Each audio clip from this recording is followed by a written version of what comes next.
Hello, I'm Leo. I want to tell you a story, what I left behind. 20 years ago, I lived in a self centered kind of world, in the West, and was surrounded by shallowness.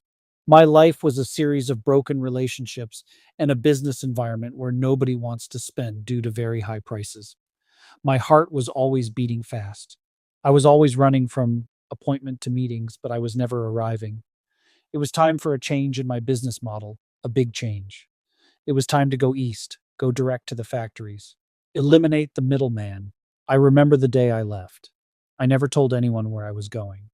I stood in the airport, ticket in hand. The floor was shiny and white. I felt the cold handle of my suitcase in my right hand. It was a heavy black suitcase. It was filled with my suits and my shoes. I felt the weight of my old life in that bag, but felt it was right. The doors of the airplane closed. I sat in my seat. I buckled my belt. Click. I looked out the small window. The American sky was blue and empty. I was heading to China to buy direct. I thought I would stay for 2 weeks. I thought I would make a buy and come home. I did not know that the Chinese river was waiting for me.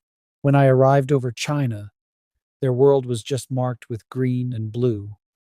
Green marked the surrounding mountains, and blue marked all the factory steel roofs. Every factory is big. The walls and roofs are all lined with corrugated metal and some raw brick and motor walls on the lower 10 feet. Large machines are punching metal, sewing machines buzzing. I walked across the concrete floor. All eyes swiveled over to me. I met the factory managers one by one. All smiled, shaking hands, knowing that a new foreigner represented more orders and more work for the factory. Every day, I was whisked to 3 factories. We talked prices, we talked quality, I talked about potential orders and where I lived back in America. End of day, back to my hotel with bright neon lights in my window. I was in China. I reflected on the life here and the people. I sensed happiness over my decision. But then, one weekend, I took a train. I left the city, rural factories. I went outwards towards the green hills, towards the village life where I heard are the better deals. Life appeared different here, and something more was different here. It did not smell like the city. It smelled like jasmine tea and wet stone. I walked down a narrow path. The ground was not flat concrete. It was made of old, smooth rocks. And then I saw it, the river. It was not a big, scary river. It was a gentle, green river. It moved slowly, like a dream. On both sides of the water, there were old houses with gray roof tiles. The tiles looked like the scales of a dragon. I stood on a small red bridge. I put my hands on the wooden rail. The wood was warm from the sun. I looked down into the water. I saw a small wooden Chinese-type boat. A man was pushing the boat with a long bamboo pole. The sound was so quiet. It was a soft sound. It was a village sound. I felt the muscles in my neck relax. I breathed in the humid air. I stayed on that bridge for an hour. I did not check my phone. I did not look at my watch. I just watched the water move. Right there, I want to marry a Chinese woman. I also decided right there, I did not want to live in the hotel anymore. I did not want to go back to the apartment and store-lined buildings. So I found an apartment here in the countryside towns. It was on the third floor of an old building. To get there, I had to walk up marble-type stone stairs. The stairs are narrow, no wood. The walls are painted with a white coating, dull and very plain. I walked into my new home. I walked straight to the window. I pushed the wooden shutters open. The view took my breath away. From my third floor window, I can see everything. The tree-lined river, a few fishermen on the banks beside their beached junkets. I see the tops of the palm trees from here. I see the red lanterns hanging from the neighbor's house. They move slowly in the wind. I sat on my windowsill. I felt the breeze. It was a gentle breeze. I realized I did not want to buy things anymore. I wanted to live here. I wanted to be part of the river. My suitcase was still in the hotel, but my heart was already unpacking its bags in this room. It was at that moment I realized this was my new life. A sadness overwhelmed me for my past. However, that was quickly shut down as I focused on the sunset off in the distance. A year passed. I learned the language. I learned how to say hello and thank you. And then I met her. Her name is Mei Ling. Mei lives in the village. She has black hair that shines like the river at night. She has a voice that sounds like a small bell. I remember our first date. We sat in a small tea house by the water. The table was made of dark, heavy wood. May picked up a small ceramic pot. She put dried tea leaves inside. She poured hot water. I saw the steam rise. It smelled like a forest. May poured the tea into a tiny cup. She pushed it toward me. I felt the heat of the cup against my fingers. "Why do you stay in China?" she asked me. Her eyes were kind. I looked at the river outside. "In America, I was always looking for the next thing," I said. "In China, I am finally looking at the now thing. I am looking at you." May smiled. It was a slow village smile. We sat in the silence for a long time. It was not a lonely silence. It was a shared silence. We decided to get married. We did not have a wedding in a big hotel with loud music. We had a wedding by the river. I wore a red silk shirt. The silk felt cool and smooth against my skin. May wore a red dress with gold threads. When she walked, the dress made a soft sound. The village elders came. They had wrinkled faces like old maps. They laughed and told stories. They gave us red envelopes. We ate long noodles. In China, long noodles mean a long life. I held my chopsticks. I lifted the noodles to my mouth. They were salty and delicious. Outside, the sun was setting. We stood on the red bridge. I held May's hand. Her hand was small and warm. We looked at our reflection in the water. I was no longer the businessman from the factory. I was a husband. I was home. Now, I have lived here for 10 years. My life has a rhythm.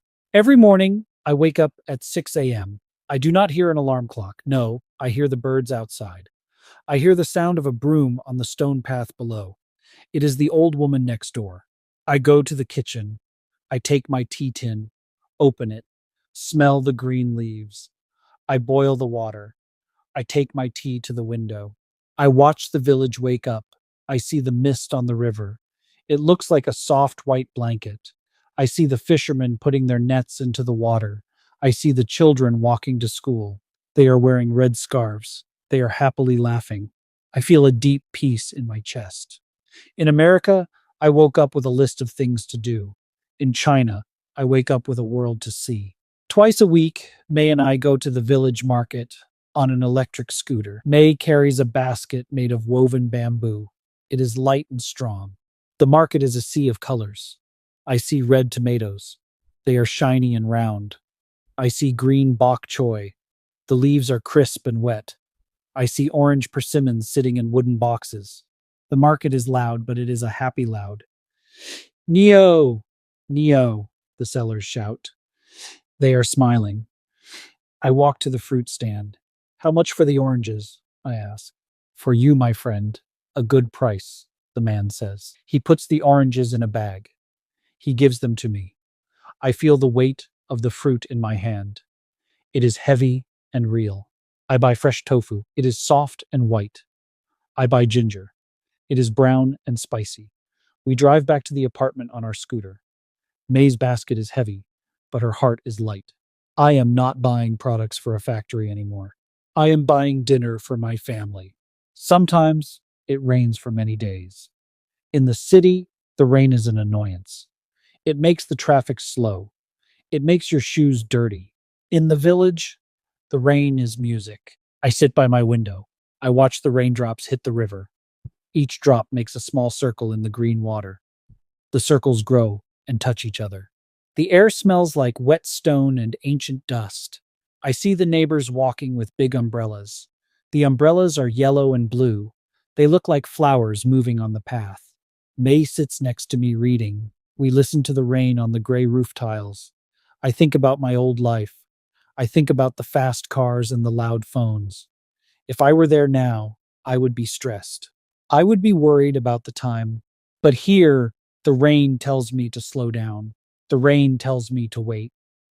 I realize that the China lifestyle is about accepting the weather and accepting the moment.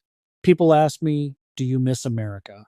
Looking at the river, thinking, I miss my family. I miss a New York pizza. But do I miss the West lifestyle? No. America was a place to become something, become a manager, become rich, become successful. China is a place where I am being a husband. I am being a neighbor. I am being a human. The river is like a mirror. If you run past it quickly, you see nothing. But if you sit still, you see yourself. You see the clouds in the water. You see the fish swimming. You see the truth. I spent over 10 years in this village. I have seen the trees grow. I have seen the children become adults. I have seen my own hair turn a little gray. And I am happy. I am not a prisoner in a glass cage. I am a man on a red bridge. So, what did it cost me to stay here? Well, I lost the big career. I lost the fast car. I lost the convenience of a 24-hour city. But what did I gain? I gained the sound of the birds. I gained the taste of fresh tea. I gained the love of a kind woman. I gained the ability to sit still for an hour and feel content. Most people are afraid of the village lifestyle because they are afraid of the quiet. They are afraid that if they stop running, they will fall down. But I learned that when you stop running, you don't fall. You land. You land on the earth. You land in your own life. My third floor apartment is small. My wooden chair needed a cushion. But my view is infinite. I look at the river every day, and I never see the same water twice. It is always changing, and it is always the same, just like me. You must find a place where you can be still. You must find a place where you can listen to the rain. Look at your life. What is in your suitcase? Is it filled with things you don't need? Is it filled with stress? Hi, that's the end of video 1. There's more to come. If you liked what you saw, you can watch the rest of the story on long form over at the Moving Retirement channel.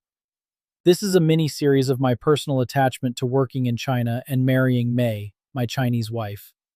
Stay tuned for there's more to come. The story's not over yet. If you like, you can jump right over to the up-and-coming business series of the storyline over the last 15 years. That's a deeper series. At the time of recording, it's not posted yet, but it's coming. If you're watching this a little down the road, you will find it there on the Moving Retirement channel. Please like and subscribe as you go. Your comments are always interesting to read. I love to share what I'm doing, and I would love to hear your input. I'd be happy to get back. Thanks again, like and subscribe, and see you on the next one.